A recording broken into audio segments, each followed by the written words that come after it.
Hey guys, so we're looking one last time at the world's smallest. So all of the toys that we've opened previously have been donated to Highfield Food Bank to go in toy packs for kids. So these are the last three we're going to open. We've seen a couple of these before, but for those of you who haven't seen the rest of the videos, quite interesting. So we've got a little mini version of Monopoly. All the details on that. That is pretty cool, huh? Apart from the cover's that way, the back of the box is upside down if you do it that way.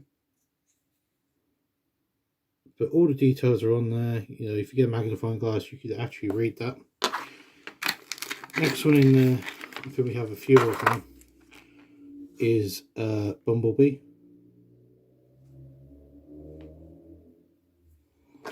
And then to finish it off, we've got the Viewmaster. So that really is the end now of this series. So, till next time guys, stay safe and always keep fab.